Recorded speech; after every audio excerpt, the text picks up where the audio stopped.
완전히 의복 선택을 완전 실패를 해가지고요. 이렇게 추울 줄 모르고 반팔을 입고 왔는데 진짜 제가 원래 안 그러는데 이제 혹시 하다 너무 추우면 옷을 조금 껴 입더라도 네, 좀 양해 부탁을 드리겠습니다. 날씨가 정말 많이 추워진 것 같아요. 이제 올해도 이제 2달 남짓 이제 남았고, 그래서 이제 각자 계신 곳에서 처하신 환경 속에서 또 어떻게 또 살고 계신지 또 궁금하기도 하고, 또 이렇게 또 분반 가운데, 교제 가운데 또 그런 얘기를 많이 나누셨으면 좋겠다 생각이 들었습니다. 저도 그런 기회가 점점 이제 줄어들다 보니까 이제 좀 그런 게 그립고 하더라고요. 그래서 오늘 이렇게 나와서 또 얼굴을 볼 수 있는 것만 해도 참 너무 감사한 좀 은혜인 것 같습니다. 오늘 제가 청년의 말씀을 통해 또 이렇게 말씀을 나누고자 하는 말씀 본문은 다니엘서 12장입니다. 그래서 성경을 이제 갖고 계신 분들은 말씀을 다니엘서 12장을 펴 주시면 더 감사하겠고요. 또 여기저기 이렇게 한번 말씀을 찾아가면서 이제 저희에게 또 하나님께서 어떠한 교훈을 또 주시고 계신지에 대해서 함께 또 생각을 해보면 좋겠습니다. 저희가 원래는 이제 1장부터 차례로 2장, 3장, 4장, 5장, 그리고 지난 시간 6장까지 이제 진행을 해왔는데, 근데 이제 이제 공과, 저희가 지금 사용하고 있는 공과가 이제 6과에서 바로 다니엘서 12장으로 넘어가 있는 이제 그런 구성으로 되어 있어요. 그래서 이제 그걸 이제 공과를 작성하신 분의 이제 의도가 이제 그렇게 하신 이유가 다니엘서 자체를 이렇게 깊이 파고 그 안에 있는 여러 가지 이런 본문에 대한 이해나 이런 거를, 그게 메인 포커스가 아니라 이제 어떻게 보면 이제 다니엘의 삶, 또 다니엘의 세 친구들의 삶에 초점을 맞춰서 이제 마치 이들이 살아갔던 바벨론 문명 사회에서 이 하나님을 경외하고 믿는 사람들의 삶을, 그러니까 우리가 마치 이제 우리도 마찬가지로 바벨론과 같은 그런 문화 속에서, 하나님을 믿지 않는 문화 속에 살아가는 우리에게 참 어떤 교훈을 주시는가, 거기에 좀 이제 주요 포커스를 맞추다 보니 이제 중간에 나오는 그런 여러 가지 환상과 계시에 대한 이제 그런 내용들은 이제 건너뛰고 12장을 다루고, 그리고 이제 다시 6, 7장으로 간 다음에 이제 마무리를 짓는 이제 그런 공과 구성으로 되어 있어서 오늘은 조금 그렇게 순서를 띄워서 12장에 대한 이야기를 나눈다는 것을 한번 염두에 두시면서 보시면 좋을 것 같습니다. 이제 지난 시간 계속해서 저희가 이제 다니엘과 또 다니엘의 세 친구들의 본을 통해 많은 또 이런 교훈들을 받게 되는데요. 이제 12장이니까 그 앞에 많은 내용들이 있겠죠. 이제 특히 1장부터 6장까지는 특히 바벨론, 그러니까 이방 왕들에게 하나님께서 환상을 이렇게 보여주셔서 그 이방 제국들이 어떠한 역사 가운데 흘러갈 것인가에 대해서 나누는 그러한 이야기들을 우리가 6장까지 보게 되는데, 이제 7장부터는 이제 좀 국면이 바뀝니다. 이제 국면이 바뀌고 이제 하나님께서 직접 다니엘에게 환상과 계시를 나타내셔서 이제 뭐 중첩되는 부분도 있어요. 그래서 이제 이방 제국들 3장이었나요? 2장에 다루었던 금신상, 신상의 그런 모습들과 비유사한 그런 교훈을 통해 이방 제국들이 어떻게 역사 가운데 흘러갈 것인가에 대한 거를 또 말씀을 하시고, 또 그런 이방인의 때 가운데 하나님의 백성인 이스라엘 백성들은 어떠한 그런 일들을 겪게 될 것인가에 대해서 아주 낱낱이 이렇게 상징적으로, 때로는 상징적으로 또 그런 상징에 대한 해석을 또 우리 주님께서 천사를 통해 주시면서 그런 이야기들이 진행이 되는 것을 우리가 또 이렇게 알고 있고 또 보게 됩니다. 그래서 이제 7장부터 12장에 나오는 그런 이야기들을 한번 생각을 해볼 때 다니엘은 정말 굉장히 놀라운 그런 환상을 보게 됩니다. 이제 우리와 다를 바 없이, 물론 그가 처해 있던 환경은, 문화적 환경은 굉장히 특별하고 뭐 아무나 경험할 수 있는 그런 환경은 아니었지만, 그도 우리와 같은 그런 성정을 가진 사람이었고, 또 이렇게 우리와 같이 밥을 먹고 숨쉬고 사람들과 대화를 나누고, 그가 처해 있던 어떻게 보면 우리 개념으로는 직장인 그 왕의 궁전에서 자기의 상사를 이렇게 모시고 또 공부를 하고 그 나라의 문화권에서 이렇게 그 속에 살아가는, 어떻게 보면 지금 그런 평범한 한 사람으로서 갔었는데, 하나님께서 이 환상과 계시를 통해서 아까 이제 또 찬양을 부르면서 그 목수 이야기였나요? 그 얘기를 하면서 이제 하나의 이야기, 하나의 서사처럼 예수님의 삶을 잘 다룬 찬양을 이제 불렀다고 이렇게 나누어 주셨는데, 마찬가지로 우리도 각각 개인이 하나하나의 서사를 가지고 살아가잖아요. 하나하나의 이야기. 저도 노명진이라고 하는 태어나서 지금까지 걸어온 나만의 이야기가 있고 또 각자 여기 계신 분들이 다 각자의 서사를 가지고 살아가는 것이죠. 그 다니엘도 그랬고요. 근데 하나님께서 이 환상을 통해서 특별히 보여주신 것은 더 큰 서사, 되게 큰 이야기인 거죠. 더 큰 이야기. 단순히 지금 내가 숨쉬고 살아가는 또 내가 직면하는 사람들과의 관계 속에서 일어나는 이야기를 넘어서서 하나님이 창세 전부터 계획하신 그리고 내가 앞으로 알지 못하는 그런 미래의 이야기까지 그런 하나님이 계획해 두시고 그리고 염두에 두고 계시는 큰 서사의 이야기를 이 이방 왕을 이어서 이제 다니엘에게도 나타내시는 것입니다. 그리고 하나님이 그 나타내시는 그는 큰 서사, 하나님의 큰 이야기, 우리 모든 삶을 넘어서는 하나님의 그런 주권적인 이야기의 그런 이야기들을 우리가 살펴보게 되면 그런 여러 왕들이 뜨고 지고 또 인류 문명이 생겨나고 또 다른 문명에 의해서 또 이렇게 패하고 또 그리고 또 왕들이 권세를 받아서 일어나고 또 왕들이 쫓겨나고 죽고 그리고 또 오늘 12장, 11장 이런 내용들을 보시면 단순히 이 땅에서만 일어나는 일들에 대한 이야기가 아니라 이 하늘에 대한 이야기, 하나님을 믿지 않는 사람들에게는 굉장히 좀 이렇게 좀 생소한 하늘에서 이제 사탄과 적그리스도가 싸우는 그런 되게 가슴이 웅장해지는 그런 이야기들을 우리가 이렇게 살펴보게 됩니다. 근데 이제 우리가 이런 하나님의 이야기를 우리가 살펴보면서 우리가 또 이렇게 많은 교훈을 받을 수 있겠다 생각이 들었던 것은 이 하나님의 서사 가운데 하나님의 지혜와 하나님의 능력이 담겨 있다는 사실을 우리는 잊어서는 안 되겠다라는 또 생각을 가졌습니다. 제가 말씀드린 하나님의 지혜 또는 하나님의 능력, 특별히 이제 저는 지혜에 대해서 또 많이 이렇게 상고를 해보게 되었는데요. 하나님의 지혜는 우리 사람의 지혜와 많이 다른 것 같아요. 또 어떤 그런 선지자도 그런 말을 했듯이 하나님의 뜻과 우리 사람의 뜻은 너무나 다르고 우리가 육신적으로 인간적으로 생각하는 그런 지혜로 하나님을 이해하려고 할 때 아니면 하나님의 말씀하시는 계시하신 그런 하나님의 온 우주 인류의 그런 서사를 우리가 인간적인 마음으로 인간적인 눈으로 바라보게 될 때 좀 다소 이렇게 이해가 잘 안 되고 좀 생소한 그런 내용들이 있는 것 같아요.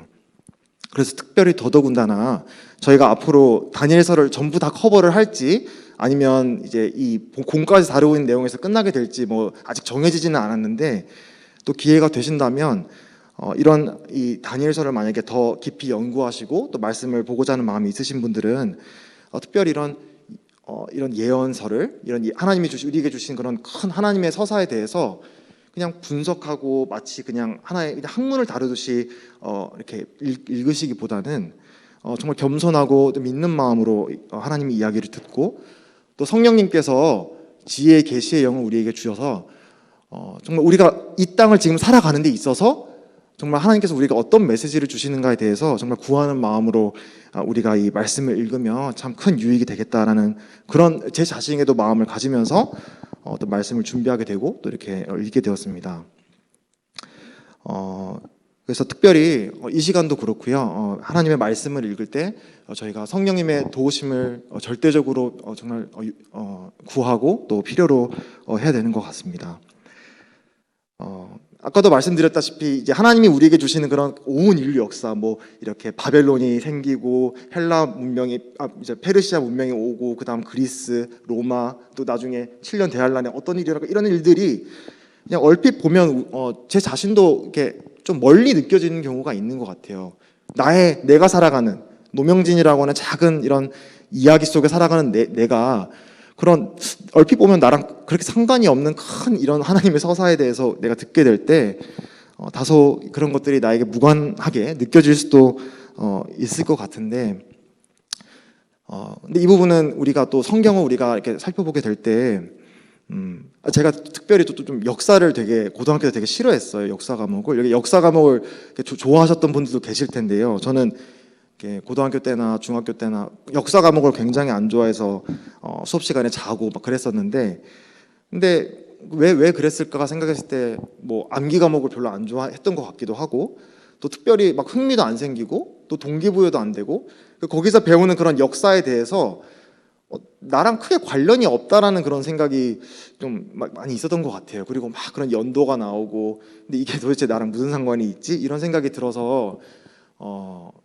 또 근데 한국사는 필수 과목이었잖아요. 이잖아요. 지금은 모르겠는데.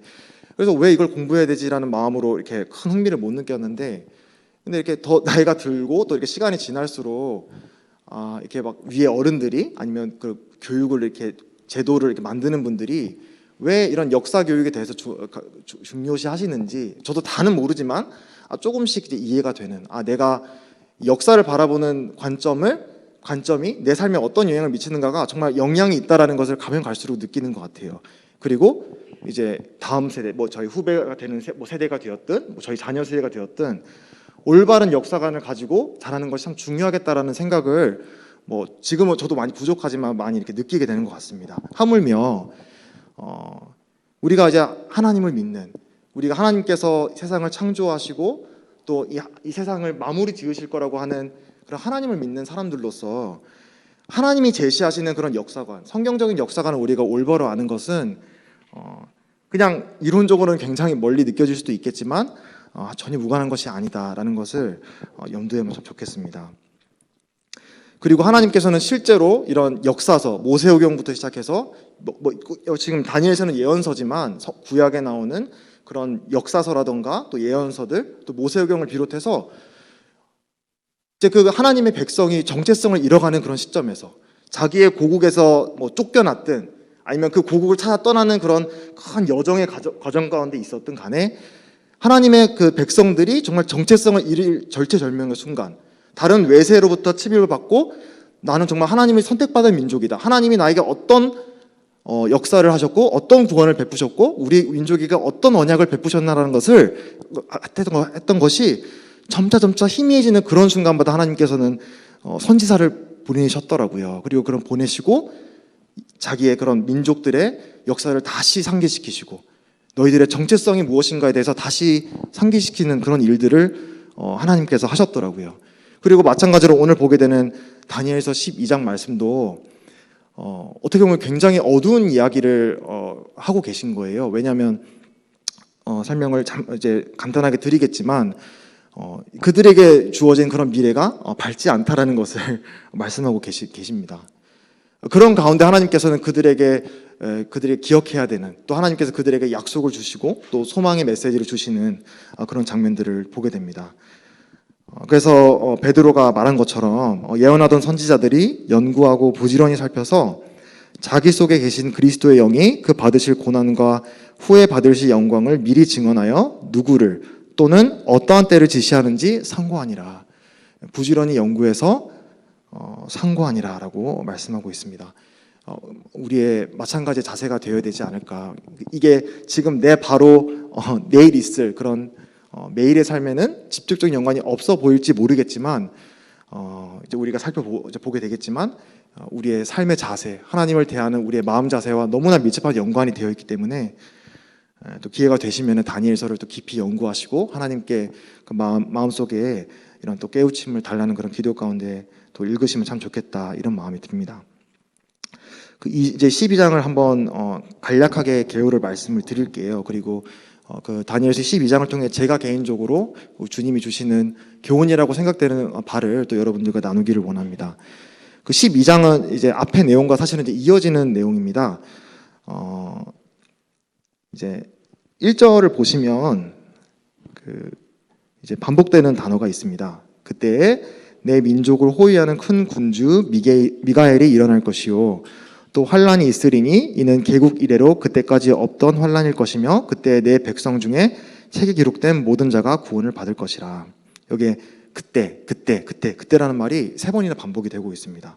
그러니까 이게 사실은 11장을 이렇게 연달아서 읽지 않으면 사실은 이제 이해하기가 쉽지 않은데, 이제 바로 앞에 11장에 나오는 내용, 그리고 또 그 11장에 이어지는 7, 8, 9, 10 이 모든 장들이 이제 어떤 내용이냐면 결국 아까 앞에 말씀드린 다니엘이 기록한 시점으로 보면 다 미래에 있는 일이죠. 그 바벨론 이후에 오게 될 이제 메데 페르시아 제국, 그리고 그 이후에 헬라 제국, 그리고 그 다음에 이제 로마 제국. 물론 그것도 다 미래의 일인데 특별히 이제 하나님께서는 다니엘을 통해 다니엘에게 이제 이제 70이래라고 하는, 이제 이래라고 하는 거는 7년을 뜻하는 하나의 단위를 말하는데요. 다시 말하면 490년을 기준으로 하나님께서 아주 구체적인 연도를 말씀하시면서 이제 이 이스라엘 민족에게 일어날 일들에 대해서 하나씩 말씀을 하십니다. 그리고 여기서 말하는 그때는 특별히 이제 그 마지막 일에 이제 그럼 몇 년인가 490년에서 483년이 이제 한 커트가 되고 그리고 마지막 이제 한 일에 7년에 해당되는 그 일에 대한 이야기를 주님은 이제 그때라고 이제 지칭하시면서 지금 이제 다니엘에게 말씀하고 계신데 우리가 이제 우리 전학기에 이제 데살로니가 전서랑 후서를 함께 공부를 했었잖아요. 그때 이제 주의 날 주님께서 이제 심판의 날이 이제 말씀하셨던 그런 부분을 우리가 함께 공부를 했었는데 바로 그와 연결된 부분에 대해서 여기서 말씀을 이제 11장에서도 하십니다. 그래서 적그리스도가 출현을 할 것이고 그리고 그 적그리스도가 유대 민족과 이제 평화 조약을 맺는데 사실은 그게 진정한 평화가 아니라 잠깐의 평화 조약이 되는 것이죠. 그리고 그 평화 조약을 체결하는 그 순간부터 그 하나님이 말씀하신 그 이스라엘에 대한 초시계가 또각또각하고 이제 시작될 것이다. 그러니까 마지막 한 일에 마지막 7년이 이제 그때부터 시작이 될 것이다라는 말씀을 이제 앞에서 이제 말씀하고 있습니다. 그러면서 시작되는 것이 우리가 이제 교회 또 잘하신 분들은 이제 들어보셨을 법한 바로 7년 대환란이 이제 시작이 되는 것이죠. 그래서 전반부 3년 반 같은 경우는 아까 말씀드렸다시피 그 거짓 평화 조약에 어느 정도 이제 효력이 있는 그런 시대이기 때문에 나름대로는 큰 이런 어려움 없이 지내게 되는데 근데 이제 딱 그 3년 반의 중간부가 딱 이제 지나는 그 시점부터 바로 이 적그리스도는 자기의 본색을 드러내면서 그 이제 예루살렘 성전에 이제 그 신상을 세웁니다.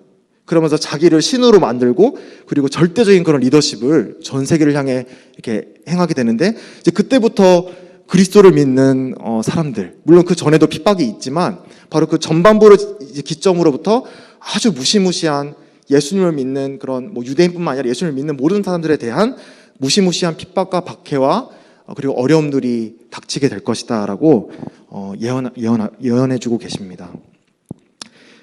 그리고 이제 바로 12장 앞부분에 나오는 이제 본문은 그 마지막 전쟁 그리고 그 적그리스도가 결국 하나님을 대적해서 이제 일어난 세력이잖아요. 근데 그 적그리스도와 그리고 하나님을 따르는 또 그 메시아를 믿는 이제 유대인들 그들 간의 그런 마지막 전쟁, 마지막 다툼에 대해서 말씀을 하시는데 이때 수많은 사람들이 이제 목숨을 잃게 될 것이다. 이제 그 내용이 바로 이제 1절에 나오고 있는 것입니다. 그래서 그들이 이제 이스라엘 민족을 수호하는 천사가 있다라고 해요. 그리고 바로 그 이름이 천사장 미가엘인데 그 천사장 미가엘이 이제 그들에게 힘을 이제 실어주고 또 그들을 그런 어려움으로부터 구원하는 그런 역사가 일어날 것이다. 그러니까 그들이 하나님께서 그 어려운 환난 시대를 거쳐가는 과정 가운데 방치해 두신 하나님이 아니시라 바로 이 천사장을 통해서 그들을 구원의 길을 열으시고 구원하실 것이라는 그런 약속의 메시지를 주시는 동시에 2절에서는 그 기간 중에 이제 예수님을 이제 믿는 사람들은 이제 생존이 굉장히 어려운 그런 시대를 맞게 될 것이다라고 말씀해 주십니다. 그래서 그런 엄청난 핍박과 박해를 그리고 어려움들을 겪는 그런 유대인들 또 물론 이제 유대인이 아닌 사람들도 있겠지만 그런 유대인들 특별히 같은 경우에 그 기간을 인내로 또 그런 믿음으로 이제 거쳐가야 되는데 그 가운데 이제 생을 마감하는 죽게 되는 그런 사람들도 많이 있다. 믿지 않는 사람들도 물론 죽는 사람들이 생기겠죠. 근데 하나님께서는 이제 부활에 대해서 말씀을 하셔요. 저도 이 부분도 굉장히 참신하게 다가왔어요. 예전에도 다니엘서를 읽을 때 이런 부활에 대한 부분을 크게 읽지 않았는데 구약 성도들도 이런 부활을 믿고 살았구나.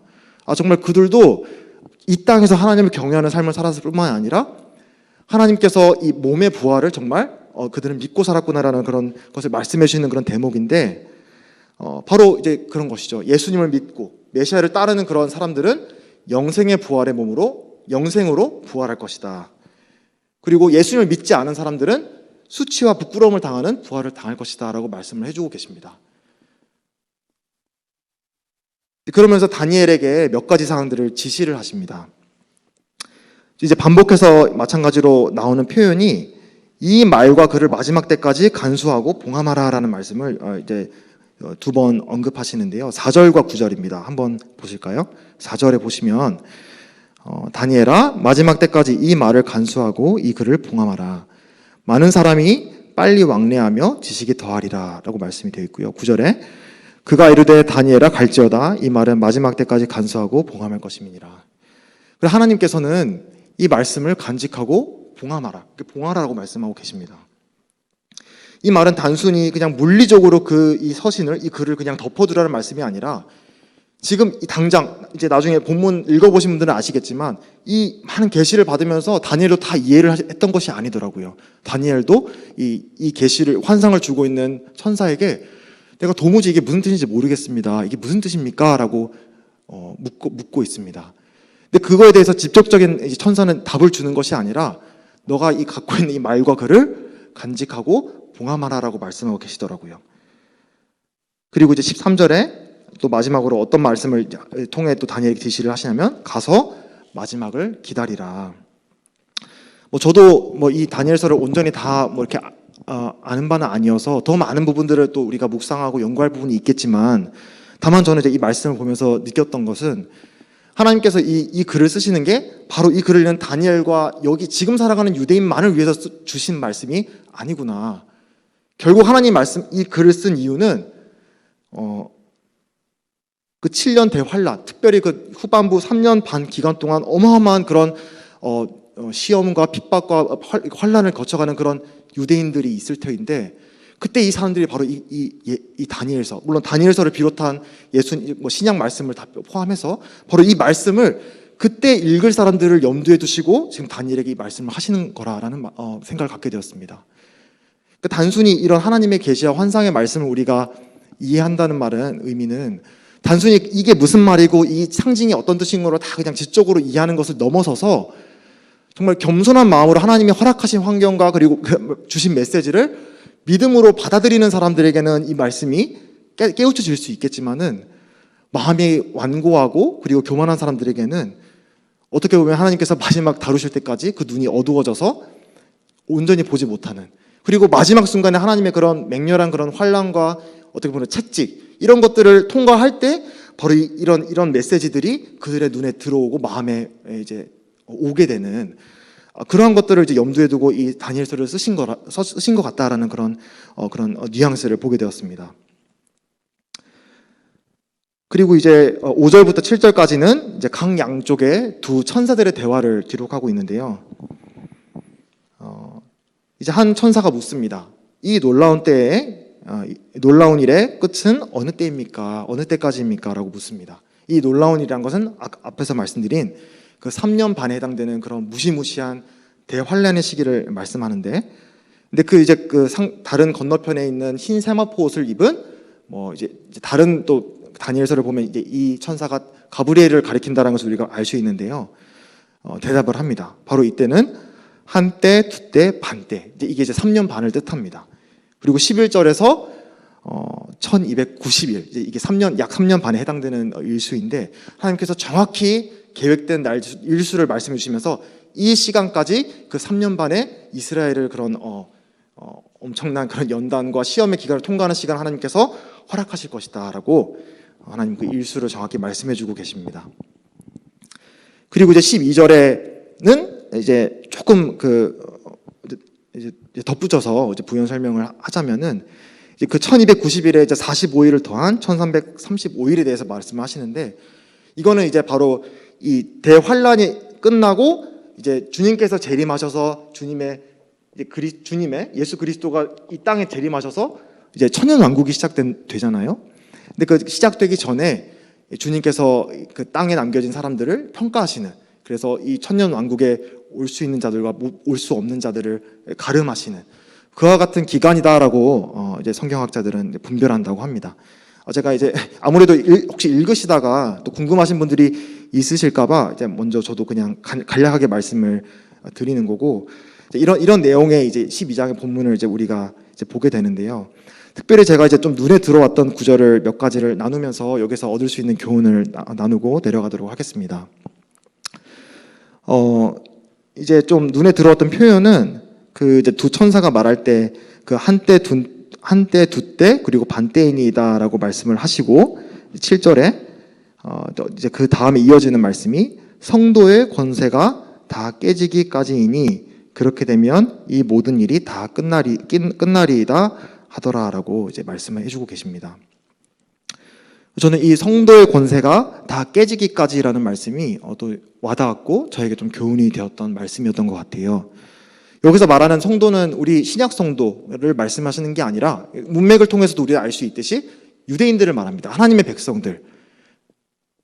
근데 하나님이 왜 이렇게 무시무시한, 누구도 받기 싫어하는, 끔찍한, 이게 어떻게 표현하시냐면 개국 이래 이랬던 적이 없는 환란을 허락하신다고 말씀을 하시더라고요.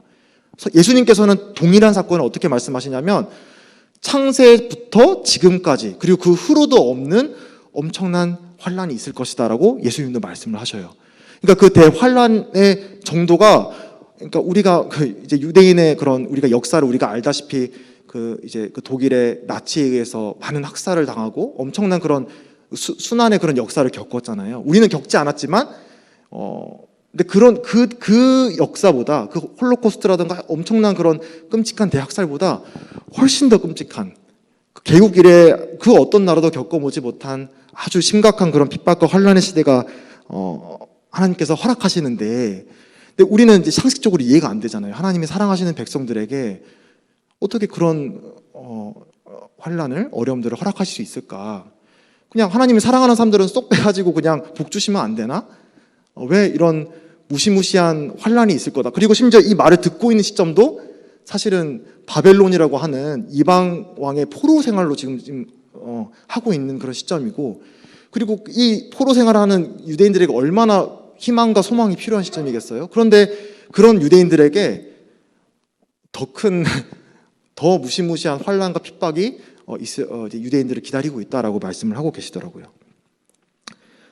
근데 우리가 다 우리에게 허락하시는 일들을 다 이해할 수 있는 건 아닌 것 같아요. 적어도 저는 하나님이 저에게 허락하신, 제 삶에 허락하신 일들을 다 이해하지 못합니다.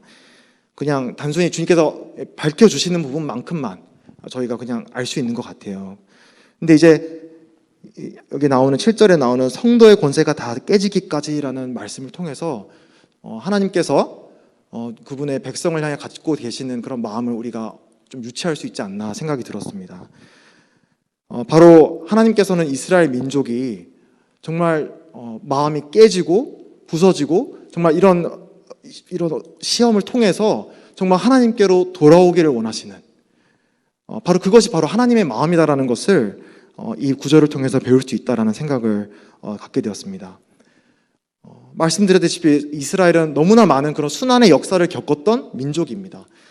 사실 저희도 지금 저희 세대가 이제 6.25나 저희 할아버지 그 위에 있는 세대가 겪었던 그런 일제 강점기나 그런 수치를 우리가 모르잖아요. 그런 순환의 역사를 그냥 들어서 아는 것인데, 네, 아무튼 그거보다 훨씬 더 심한 그런 순환의 역사를 겪었던 유대인들, 또 앞으로 더 어마어마한 그런 순환의 역사를 겪게 될 그런 유대인들을 살펴보게 될 때 하나님이 왜 그런 순환을 허락하시나, 왜 그런 고난을 허락하시나, 이런 걸 이제 궁금증이 생기는 것이죠. 근데 적어도 하나님께서 여기서 내비치는 그분의 의도는 그 성도의 권세가 다 깨지기까지. 저는 이 말씀을 이렇게 이해를 합니다. 이스라엘 민족이 정말 민족적으로 하나님께 돌아오고 마음을 낮추고 그분께로 돌아오기를 하나님이 원하신다. 그런 종교적인 외식의 가면을 벗고 하나님을 낮은 마음으로 찾고 그분께 경배하는 민족이 되기를 하나님은 간절히 원하신다라는 것을 말씀해주고 있는 것이 아닌가. 하나님은 저번에 제가 이 청년회에서도 나누었지만은 하나님의 영광을 세우시기 위해서 때로는 어떤 민족을 세우시기도 하시고 패하기도 하십니다. 또 어떤 나라를 일으키시기도 하시고 패하기도 하십니다. 또 우리 개개인들을 볼 때 어떤 사람들에게 복을 주실 때도 있고 또 화로 보이는 그런 고난과 순환을 우리 삶 가운데 개인적으로 주시는 경우도 있는 것 같아요. 하지만 궁극적으로 하나님께서 그런 순환들을, 고난들을 우리 삶 가운데 또는 민족적으로 허락하시는 이유는 우리의 마음이 낮아지도록이지 않는가. 그러니까 우리가 마음이 참 고든 사람이잖아요. 저 자신을 봐도 그냥 탄탄대로이고 하나님이 없이 살 수 있는 그런 환경 가운데 살게 될 때에는 마음이 굉장히 교만해지고 목이 고다지는 사람인 것을 제가 발견하게 되는 것 같아요. 매일매일 그거를 경험을 합니다. 그것을 잘 아시기 때문에 하나님께서는 그 사람에게 맞는 고난과 또 순환을 허락하셔서 낮은 마음으로 하나님을 찾을 수 있도록, 근데 그 궁극적으로 그 깨어지고 통회하는 마음으로 하나님을 찾고 발견하게 될 때, 그리고 하나님이 어떤 분이신지를 우리가 발견하게 될 때, 그제서야 비로소 우리는 하나님으로부터 참 만족을 얻을 수 있다라고 지난 시간에도 말씀을 드렸죠. 그건 그 이스라엘 민족을 향해서도 변함없는 마음이시지 않는가. 정말 이 이스라엘 민족이 그냥 이 땅에서 그냥 이렇게 육신적으로, 그냥 세상적으로 잘 나가는 그런 민족이 되는 것을 넘어서서 정말 하나님의 영광으로 기뻐하고 하나님의 임재로 기뻐할 수 있는, 하나님이 그들을 향해 부어주시는 그런 사랑을 그들이 정말 깨닫고 하나님과 긴밀한 교제를 나누는, 그리고 하나님을 경외하는, 하나님을 경배하는, 그리고 하나님을 기뻐하는 그런 민족이 될 수 있기를 하나님은 그 누구보다 간절히 바라셨고 또 그와 같이 언약하셨기 때문에 하나님은 이렇게 신실하게 이스라엘 민족을 포기하지 않으시고 이런 때로는 채찍과 또 이런 순환을 통해서 이스라엘 민족의 마음을 낮추시는 그런 일들을 하시는 게 아닌가, 이런 생각을 갖게 되었습니다. 구약의 두 가지 이런 고백들이 생각이 났습니다. 하나님께서는 어떤 제사보다는 상한 마음을 더 기뻐 받으신다라는 두 가지 구절이 생각이 났는데요. 시편 51편에 다윗이 이런 고백을 합니다. 하나님의 구하시는 제사는 상한 심령이라 하나님이여 상하고 통회하는 마음을 주께서 멸시치 아니하시리이다. 이 시는 다윗이 간음을 저지르고 나서, 그리고 살인죄를 저지르고 나서, 하나님께 큰 죄를 저지르고 나서 하나님 앞에 통회하는, 하나님 앞에 죄를 뉘우치고 자백하고 마음을 부서뜨리고 하나님께 나아가면서 고백했던 시라고 알려져 있습니다. 그리고 시편, 또 다른 시편에서는 34편에서는 또 마찬가지로 이렇게 시편 기자는 고백을 합니다.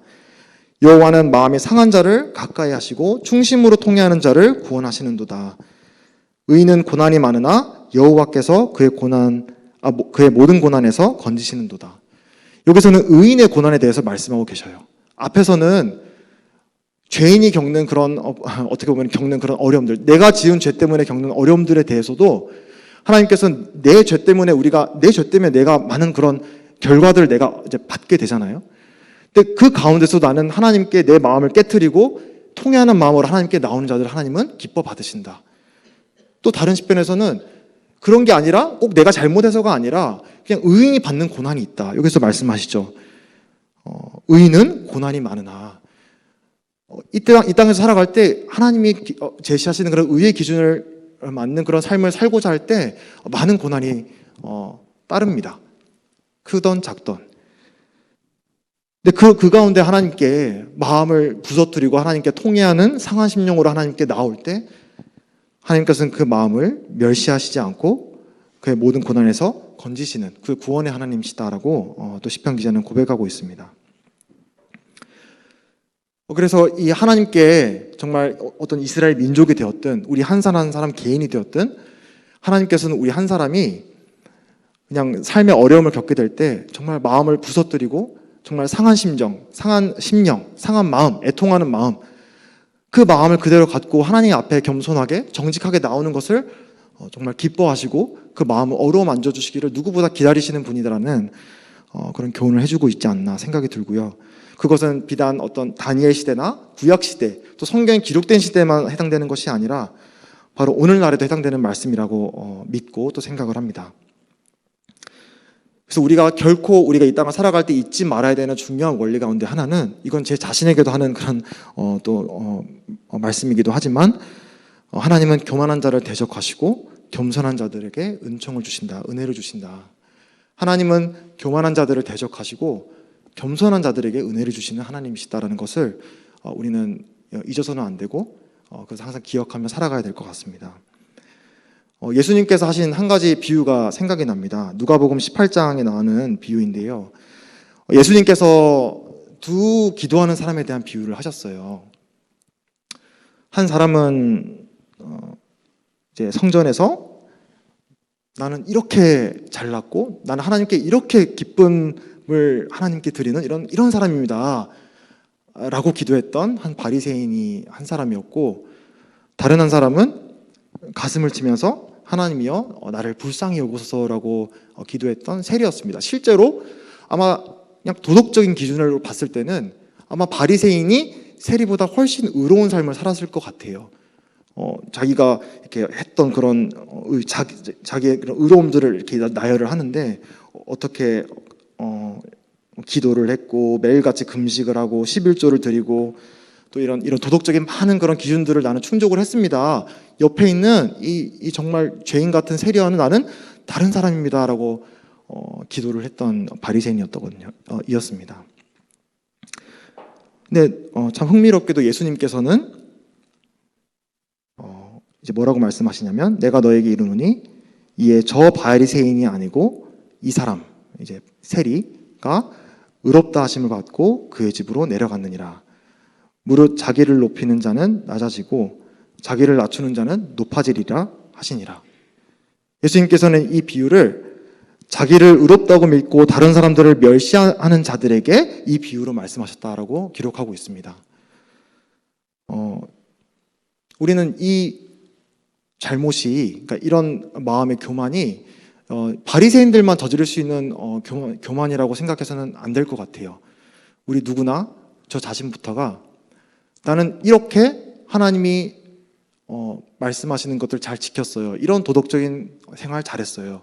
이렇게 많이 헌신하고 섬겼어요. 라는 그런 것들이 어느 순간 나의 의의가 되어서 그 기준에 맞지 않는 사람들을 멸시하고 그런 사람들을 볼 때 내 스스로가 우월감을 느끼는 쉽게 그런 마음에 빠질 수 있는 사람이라는 것을 우리 스스로가 알아야 되고, 그런 마음이 들 때마다 우리가 정말 기억해야 될 것은 하나님은 교만한 자를 대적하시고 낮은 자를, 겸손한 자들에게 이제 은혜를 주시는 하나님이라는 것을 기억해야 된다라는 생각을 갖게 됩니다.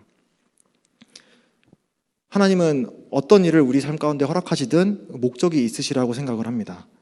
근데 많은 경우에 다라고 할 수는 없을지 모르겠지만 많은 경우에 하나님은 그런 어려움들을 통해서 우리 마음을 낮추시고 그런 겸손한 자로 만드시기 위해서 그런 어려움들을 때로는 종종 허락하시는 것 같습니다. 그리고 이제 마지막으로 또 상고했던 부분은 이제 이 다니엘서 전체를 또 아우르는 이제 표현이기도 하고 또 이제 다니엘서 12장에 또 반복되는 그런 표현이기도 한데요. 그것은 바로 이제 지혜입니다. 지혜에 있는 자, 지혜. 다니엘서 12장을 보니까 2번 반복되더라고요. 보니까 12장 3절에 보면은 지혜 있는 자는 궁창의 빛과 같이 빛날 것이요 많은 사람을 옳은 대로 돌아오게 하는 자는 별과 같이 영원토록 빛나리라. 이렇게 말씀하고 있고, 또 10절에 많은 사람이 연단을 받아 스스로 정결하게 되며 희미할 것이나 악한 사람은 악을 행하리니 악한 자는 아무것도 깨닫지 못하되 오직 지혜 있는 자는 깨달으리라. 이렇게 하나님께서 말씀하셨습니다. 여기서 말씀하시는 지혜, 또 여기뿐만 아니라 성경에서 말씀하시는 지혜는 단순히 어떤 우리의 지식, 지적인 그런 어떤 정보를 읽고 그걸 이해할 수 있는 그런 능력, 그거 이상을 말씀하시는 것을 이제 우리는 알고 있습니다. 그리고 하나님께서 이런 무시무시한 환난의 때를 살아가는 그런 삶이 이제 환난이 있을 터인데, 이 환난을 거쳐가는 사람들, 그리고 마지막에 끝까지 그 예수 그리스도를 믿는 믿음 안에서 승리하는, 또 참는, 인내하는, 또는 그 믿음을 지키다 순교하는 그런 사람들의 삶을 표현하는 수식어를 지혜 있는 자라고 말씀을 하시더라고요. 근데 저는 문득 생각한 게 그냥 믿음이 좋은 사람, 인내하는 자, 이런 표현도 있었을 텐데 왜 지혜 있는 자라는 말을 하셨을까라는 부분을 좀 생각하게 되었어요. 지혜 있는 자. 그래서 이런 환난, 물론 여기서 말씀하고 있는 대환난을 우리 믿는 그리스도인이 겪지는 않겠지만 어쨌든 믿음을 위협하는 이런 환난 가운데 믿음을 갖고 믿음을 소유하고 살아가는 사람들에게 요구되는 아주 놀라운 그런 무기, 하나님이 주시는 선물은 바로 지혜가 아닌가라는 생각을 갖게 되었습니다. 지혜는 누누이 또 이렇게 반복돼서 또 설명하게 되는 것인데, 바로 하나님께서 우리에게 계시해 주신 그분 자신과 또 그분의 나라에 대해서 우리가 어떠한 태도와 어떠한 삶으로 우리가 반응하는지, 삶으로, 그게 바로 지혜라는 생각을 갖게 되었습니다. 야고보서에 보면은 바로 이제 이 위로부터 오는 지혜에 대해서 말씀을 하고 있는데, 여기는 한번 성경을 한번 펴보면 좋을 것 같아요. 야고보서 3장 말씀을 펴주시면 감사를 드립니다. 야고보서 3장 11절부터 18절까지인데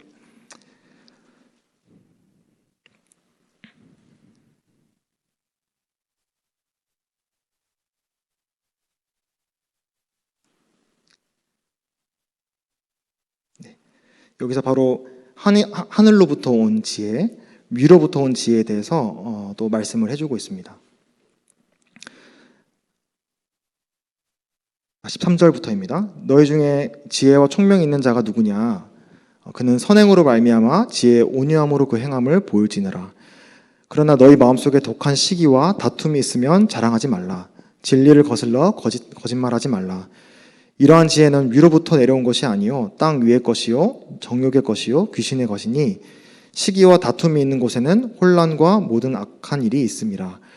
오직 위로부터 난 지혜는 첫째 성결하고 다음에 화평하고 관용하고 양순하며 긍휼과 선한 열매가 가득하고 편견과 거짓이 없나니 화평하게 하는 자들은 화평으로 심어 의의 열매를 거두느니라.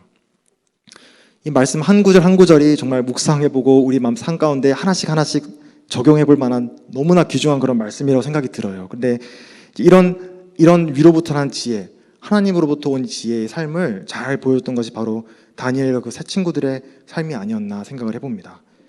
그들은 그냥 하나님을 믿는, 나는 선민이야, 나는 하나님께 받은 이런 놀라운 능력과 지혜를 가졌어 라고 해서 자기가 처해 있는 환경을 인위적으로 폭력적으로 바꾸려고 하지도 않았고, 그들이 처해 있는 그런 문화 속에서 그들이 섬겨야 되는 그런 왕들을 겸손히 섬기고 자기에게 주어진 책무를 성실하게 행하는, 그리고 사람들을 대할 때 굉장히 겸손하게, 온유하게, 양순하게, 그리고 오히려 하나님이 이제 그들의 입장에서 봤을 때는 대적에 해당되는 그런 바벨론의 제국의 안정을 빌고 하나님께 기도하는, 그리고 왕에게 안정을 이제 복을 비는 그와 같은 삶을 사는 사람들이 바로 다니엘과 그의 세 친구들이었습니다. 다만 그들이 타협하지 않은 한 가지가 있었죠.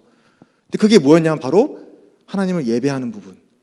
하나님께 돌아가야 될 영광을 다른 사람이나 우상에게 드리는 그 일에서만큼은 타협하지 않았던 모습을 보게 되는데, 근데 바로 이게 바로 이 위로부터 온 지혜를 따라 살아가는 그런 성도의 그런 좋은 본이 아닌가 생각이 듭니다.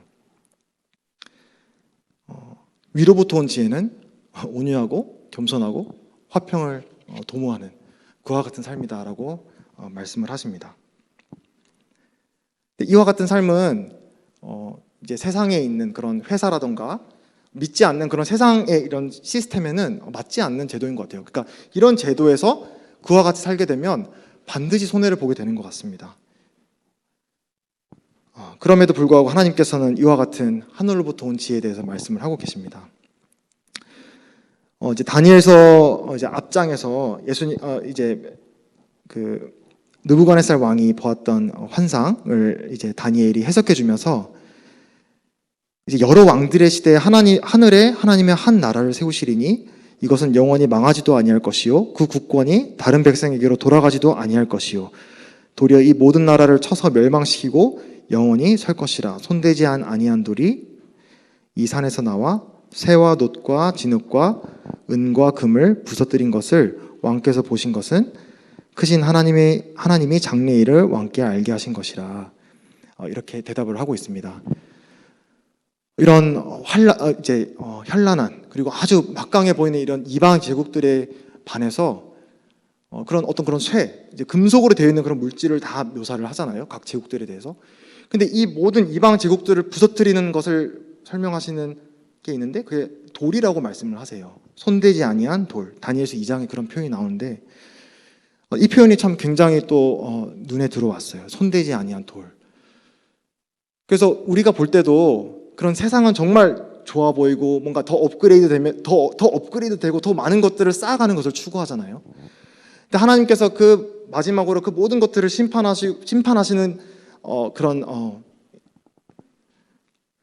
기준이 또 그리고 그 분이 누구시냐면 바로 손대지 아니한 돌이라고 말씀을 하십니다.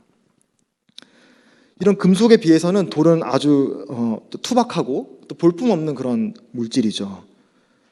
그럼에도 불구하고 하나님은 바로 이 손대지 아니한 돌을 통해서 이 화려한 금과 은과 노쇠와 황동과 철 이런 것들을 부서뜨리고 하나님 심판하시고 하나님의 영원한 멸하지 아니할 한 새 나라를 한 왕국을 세우실 것이다라고 하나님은 말씀하십니다. 그리고 이제 신약 성경을 통해 우리는 이 돌이 누구인지를 우리는 잘 알고 있습니다. 건축자의 버린 돌. 하지만 모퉁이의 머릿돌이 대신 바로 우리 주 예수 그리스도이시라는 것을 우리는 알게 되는 것이죠. 예수님은 구약의 예언대로 그리고 신약의 증언대로 외적으로는 정말 볼품없는 그리고 그렇게 매력이 많은 분이 아니셨습니다. 한 목수의 아들로 태어나셔서 말구유에 태어나시고 다른 유대인 소년과 다를 것 없이 그냥 평민의 가정에서 자라나시고 그리고 항상 죄인들과 아픈 사람들의 친구가 되어주시고 또 병든 자들을 고쳐주시고 또 섬김을 받기보다는 오히려 우리 사람들을 섬기려 오시고 도리어 자기 자신을 많은 사람들의 대속물이 되어주시기 위해서 이 땅에 오셨다라고 말씀을 하시고 또 그렇게 사시고 하나님의 본체이시지만 종의 형상으로 오셔서 사람의 몸을 입고 자기를 낮추셔서 십자가에 죽으시기까지 하나님 아버지께 복종하신 그와 같은 삶을 사셨습니다. 사람들의 눈에 볼 때 화려하고 이렇게 잘 나가는 그런 삶을 사신 게 아니라 예수님의 삶은 처음부터 끝까지 봉사와 헌신과 희생과 또 사랑과 변함없는 은혜와 긍휼에 그와 같은 삶이었다는 것을 우리는 믿고 있고 또 그렇게 보게 됩니다. 그런 겸손한 스스로를 낮추신 그런 주님을 하나님께서는 또 빌립보서를 통해서 말씀하시듯이 하나님이 지극히 높여 모든 이름 위에 뛰어난 이름을 주사 모든 무릎을 꿇게 하시고 모든 입으로 그분을 주님이라 시인하여 하나님 아버지께 영광을 돌리게 하셨다라고 말씀하고 계십니다.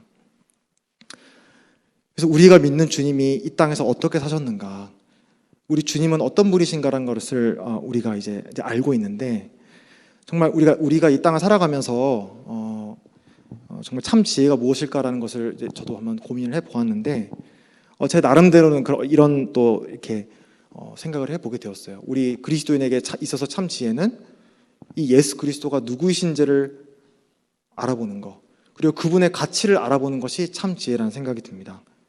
교만한 자의 눈에는 예수님의 길, 십자가의 길은 전혀 매력적이지 않아요. 멍청해 보이고 그리고 어리석어 보이고 전혀 가고 싶지 않은 길이죠. 그리고 오히려 세상 사람들은 더 자기 자신을 업그레이드하고 더 많은 것들을 스펙을 쌓아서 더 위로 올라가려고 하는 끊임없는 자기의 욕심과 욕망을 추구하는 자기의 영광을 높이려고 하는 그와 같은 삶을 사는 것인데 근데 이제 우리 예수 그리스도를 통해 나타난 하나님의 지혜를 믿고 구원받은 우리는 그러면 이제 무슨 지혜를 의지해서 살아가야 될 것인가? 하나님의 지혜를 의지할 것인가? 사람의 지혜를 의지할 것인가라는 그런 질문을 제 자신에게도 하고 싶었고 또 여러분들에게도 드리고 싶었습니다. 하나님의 지혜가 사람의 지혜와 완전히 다르다고 말씀을 하고 계시더라고요.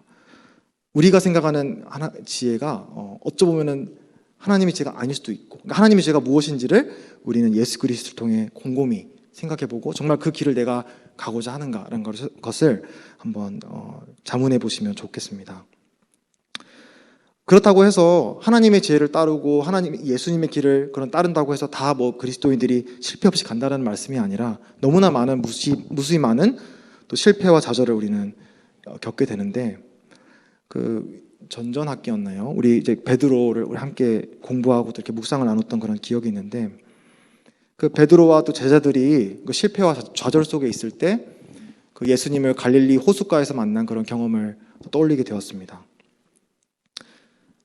예수님은 부활하셨어요. 이 당시에 부활하셨는데 그 베드로를 생각해 보시면 나는 내 옆에 있는 이 제자들 다 예수님 버려도 나만큼은 예수님 안 버릴 거예요 라고 호언장담하면서 정말 굉장히 교만하게 이렇게 예수님을 나는 누가 떠나라도 난 예수님 옆에 있을 거예요 라고 했던 그 베드로가 예수님을 3번이나 부인을 하고 또 부활하신 예수님을 목격하면서도 또 다시 예전에 그런 이제 어부의 생활로 돌아가서 예수님의 그런 약속이라는 말씀은 기억하지 못하고 그냥 예전 삶으로 되돌아가 버리는 그리고 또 그런 아직 해결되지 않은 예수님에 대한, 예수님을 자신이 배신했다라고 하는 그런 어떤 자괴감이라 해야 될까요? 그런 것들 가운데 이제 낙담에 있었을 그런 제자들이 그 갈릴리 호수에서 예수님을 만났을 때, 그때 그 예수님의 모습을 또 생각해 보면 그러니까 때로는 내가 이제 그리는 예수님과 참 많이 다르다는 생각을 갖게 되었는데,